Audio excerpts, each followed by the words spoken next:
আসসালামু আলাইকুম। আশা করছি সকলে ভালো আছেন। তো কালকে একটা আমি পোস্টে দেখেছি প্রায় সন্ধ্যার পরে।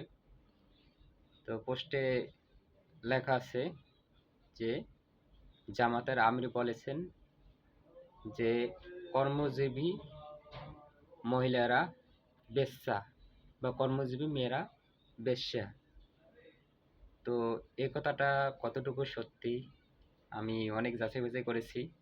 অনেকেই এটা সত্যি হিসেবে ধরে নিয়েছে, অনেকেই আবার আন্দোলন করেছে বা আমার আশপাশে অনেকেই গুজব ছড়াচ্ছে। তো আমি এটা প্রথমে বিশ্বাস করিনি। তো আমি জানি যে এটা কোনো না কোনোভাবে মিথ্যা হবে। আর শুনেছি যে জামাতের আমিরের আইডি থেকে এটা হয়েছে, এটা পোস্ট দেওয়া হয়েছে। জামাতের জামাতের আমির নাকি শফিকুর রহমান, তিনি নাকি লিখে পোস্ট করেছেন। পরপরেই শোনা গেল যে জামাতের আমিরের আইডি হ্যাক হয়ে গেছে এবং যে হ্যাক করেছে সেই এই পোস্টটা করেছে। তো হ্যাকারদের ধরা অনেক কঠিন। তো কে এই পোস্ট করেছে এখন পর্যন্ত তার কোনো খোঁজ মেলেনি। জামায়াতের আমির কথা দিয়েছেন যে তাকে জনগণের সামনে উপস্থাপন করবে, কে হ্যাক করেছে আইডিটা তাকে মানে চিহ্নিত করে সবাইকে জানাবে। তো আসলে আইডি হ্যাক হয়, আমার একটা ইউটিউব চ্যানেল হ্যাক হয়েছে, কে নিয়েছে কিভাবে গেছে আমি কিছু জানি না। আমার ইউটিউব চ্যানেলে ডলার $39 হয়েছিল, কিন্তু আমার আইডিটা হ্যাক হয়ে গেছে। পাসওয়ার্ডটা সহজ ছিল, কোনো না কোনো কারণে হ্যাক হয়ে গেছে। তো ঠিক তেমনি মনে করে যে ডক্টর শফিকুর রহমানের আইডি হ্যাক হওয়ার কারণ হচ্ছে তার অনেক বিরোধী দল আছে, অনেকেই হয়তো কোনো না কোনোভাবেই আইডিটা হ্যাক করেছে, যার কারণে সে এই পোস্টটা দিয়েছে। এখন আপনারাই বলেন, আপনাদের বিবেক দিয়ে চিন্তা করেন যে একটা লোক, তিনি সারা বাংলাদেশের জনগণের প্রিয় এবং তিনি একজন সামনে প্রধানমন্ত্রী হতে চলেছে, তিনি কি এ কথাটা বলতে পারেন যে কর্মজীবী মহিলারা বেশ্যা? আপনারা বিবেক দিয়ে চিন্তা করেন, সে সামনে নির্বাচন, সে যদি এই কথা বলে জনগণ তাকে ভোট দিবে? জনগণ তাকে কোনোভাবেই ভোট দিবে না, আর সে এই কথা ভুলেও বলবে না। অতএব এটা পুরোপুরি একটা বানোয়াট, মিথ্যা। আর এটা হ্যাক হয়েছে বিধায় এমনটা হয়েছে। তো আপনারা এগুলো গুজবে কান দিবেন না।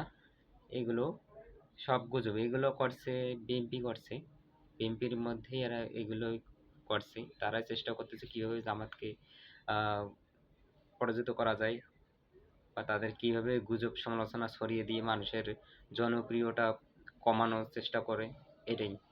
আপনারা এখন বর্তমানে হক পথে আছে, সৎ পথে আছে ডক্টর শফিকুর রহমান দাঁড়িপাল্লা। তিনি যদি ক্ষমতায় আসেন তাহলে কোনো দুর্নীতি থাকবে না, কোনো চাঁদাবাজ থাকবে না। আর ভাই আমি এখান থেকে মনে করো যে বাড়িতে যাই রংপুরে, তো বাড়িতে যেতে যেতে বাস কয় জায়গায় যে আটক করে ঠিক নেই, না হলেও 30-40 জায়গায় আটক করবে, আটক করে চাঁদা চাঁদা, যেখানে যাবে চাঁদা, মানে 2 কিলো পর 3 কিলো পর 5 কিলো পর পর চাঁদা, মানে এত চাঁদা। এগুলো কারা খায়? এগুলো ওই বিএনপির জেলা নেতাখাতা আছে, যে যে যে জায়গায় আছে, যে স্থানে আছে, সে জায়গা থেকে তারা চাঁদা তোলে, জনগণের হক মারি খায়, জনগণের পকেট মারি খায়। জনগণ যদি চাঁদা দিতে রাজি না হয় তাহলে পকেট চেক করে বা অন্য কিছু নিয়ে নেয় বা মারামারি করে বা গাড়ির কাচ ভেঙে দেয়। তা আপনারা যদি একটা আপনি যদি একটা চাঁদাবাজ মুক্ত দেশ চান, তাহলে আপনারা সামনে অবশ্যই দাঁড়িপাল্লাতে ভোট দেবেন। দাঁড়িপাল্লা হচ্ছে ইনসাফের প্রতীক, আপনারা অবশ্যই অবশ্যই ভোট দিবেন। কেননা চাঁদাবাজ মুক্ত দেশ করতেই হবে। আর আপনারা জানেন যে এর আগে বাংলাদেশ 7 নম্বর ধনী রাষ্ট্র ছিল একসময়, এটা আমি এর আগে বইও তো পড়েছি, 7 নম্বরে ছিল। তো এখন সেই বাংলাদেশ 137 নম্বরে চলে গেছে, মানে অনেক নিচু পর্যায়ে চলে গেছে। বাংলাদেশ সিঙ্গাপুরের চেয়ে উন্নত ছিল। এখন এত অবনতি বাংলাদেশের হলো কেন? কি কারণে হলো জানেন? এই চাঁদাবাজ, দুর্নীতি, নিজ নিজ স্বার্থের কারণে এগুলো হচ্ছে। যারা এমপি মন্ত্রী হচ্ছে তারাই বাংলাদেশের অর্থ সম্পদ বিদেশে পাচার করতেছে, বিদেশে বাড়িঘর করতেছে, যার কারণে বাংলাদেশ এত অবনতি নেমে গেছে। বাংলাদেশের শিক্ষা ব্যবস্থা খুব খারাপ হয়ে গেছে। বাংলাদেশের শিক্ষা ব্যবস্থা থাকা লাগবে কিভাবে, মানে বইয়ে লেখা লেখা থাকা লাগবে কিভাবে একজন ব্যবসায়ী হওয়া যায়, কিভাবে একটা বড় বিজনেসম্যান হওয়া যায়, বা কিভাবে এখন বইয়ে লেখা আছে যে কোন কত সালে কোন আমলে কোন রাজা ছিল বা কি ছিল, বা মুক্তিযুদ্ধে এই যে বঙ্গবন্ধু 14 গোষ্ঠী লেখা ছিল। হুম, শুধু এগুলোই পড়ছি আমি। আমি শুধু বঙ্গবন্ধুর বিষয়ে খালি মুখস্থ করে ঢালাই পরীক্ষা দিতে গেছি, 11টার মধ্যে 9টা সৃজনশীলে হচ্ছে বঙ্গবন্ধুর নামে পাশ হয়ে গেছি, ভালো রেজাল্ট করছি। তো এই ভালো রেজাল্ট করে আমার লাভ হয়েছে? আমার চাকরি হচ্ছে? আমার কোনো অভিজ্ঞতা হয়েছে, বা আমার কোনো দক্ষতা আছে? তো এই পড়াশোনা করে আমার লাভ কি হলো? আজ আমি বেকার।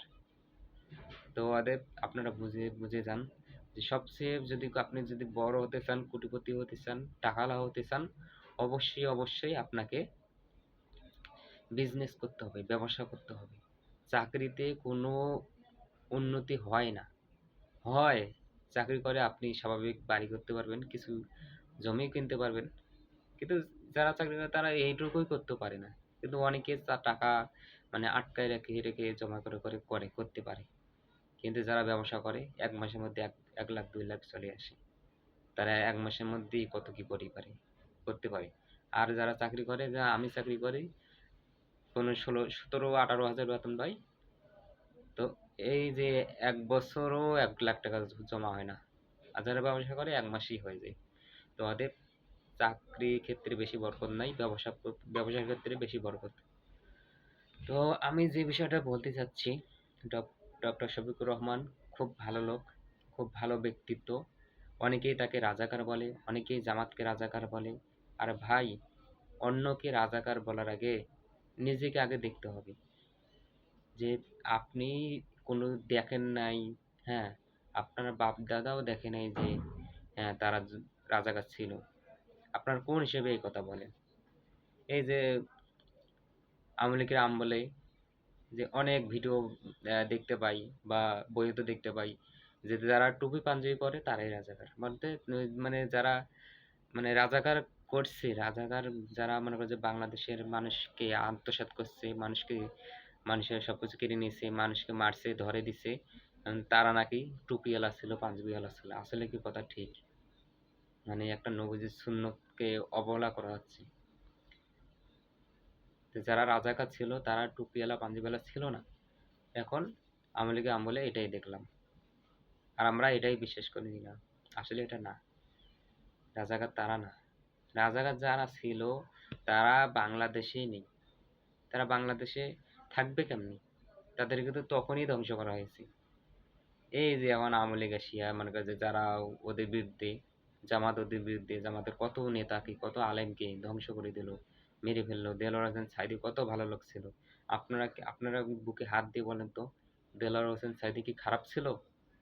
কখনোই খারাপ ছিল না। তাকেও মেরে মেরে ফেলা হলো। তারপর নিজামী, মতিউর রহমান, কতজন ছিল, এদেরকে মেরে ফেলা হলো। আসলে কি এরা খারাপ ছিল? এরা কি রাজাকার ছিল? রাজাকার তো তখনই শেষ হয়ে যেত। রাজাকার তো মুক্তিযুদ্ধের পর পরই এরা তো থাকতো না, এদেরকে তখনই তো ধরতো। মানে তখনই তাদেরকে খালাস মানে মেরে ফেলা হয়েছে, বা তাদেরকে বিতাড়িত করা হয়েছে, বা তারা অন্য দেশে পালিয়ে গেছে, তারা বাংলাদেশে নেই।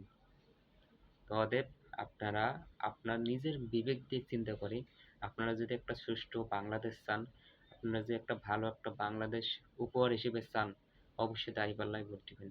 ইনশাআল্লাহ অনেক কিছু হয়ে যাবে, বাংলাদেশ উন্নত হয়ে যাবে। সিঙ্গাপুর বাংলাদেশের চেয়ে অবনতি ছিল খুব, সিঙ্গাপুরের চেয়ে বাংলাদেশ উন্নত ছিল, এখন সিঙ্গাপুর উন্নত। সিঙ্গাপুর ছোট একটা রাষ্ট্র, বাংলাদেশের চাইতেই অনেক ছোট। মালয়েশিয়া মালয়েশিয়া চেয়েও বাংলাদেশ উন্নত ছিল। এখন তারা কত উন্নত, আমরা কত অবনত। অতএব আপনারা যদি বাংলাদেশে যদি চাঁদাবাজ না থাকে, দুর্নীতি না থাকে, হ্যাঁ, কোনো জিনিস যদি আত্মসাৎ না করে অবশ্যই বাংলাদেশ এগিয়ে যাবে। অবশ্যই বাংলাদেশ ৫ বছরের মধ্যে সিঙ্গাপুরও হয়ে যাবে। অবশ্যই মালয়েশিয়া হয়ে যাবে। অবশ্যই বাইরের দেশের লোক আমাদের দেশে কাম-কাজ করবে। অবশ্যই বাংলাদেশ একটা শক্তিশালী রাষ্ট্র হবে। অনেক কিছুই বাংলাদেশে থাকবে। প্রতিরক্ষা অনেক কিছু থাকবে। বাংলাদেশ সেনাবাহিনী শক্তিশালী হবে, বিজিবি শক্তিশালী হবে, র‍্যাব শক্তিশালী হবে। তো আপনারা কি চান না যে বাংলাদেশ একটা উন্নত রাষ্ট্র হোক? আর যদি বিএনপিকে যদি আপনারা ভোট দেন তাহলে বিএনপি ওই চাঁদাবাজ আজ নিচ্ছে ১০ টাকা করে, নির্বাচনের পর নেবে ৫০ টাকা করে। চাঁদা নিতে নিতে শেষ হয়ে যাবে। যারা যারা নেতা-খাতা তারাই হবে তাজা, আমরা হব মানে অবহেলিত। কি আর বলবো? আপনারা কি বুঝছেন না? আপনারা একবার চিন্তা করেন যে কারা ভালো? মানুষের কথায় কান দিয়েন না। আপনি নিজের থেকে চিন্তা করেন যে কারা ভালো। তো ভিডিওটা অনেক বড় হয়ে গেছে। সকলকে ধন্যবাদ। আসসালামু আলাইকুম।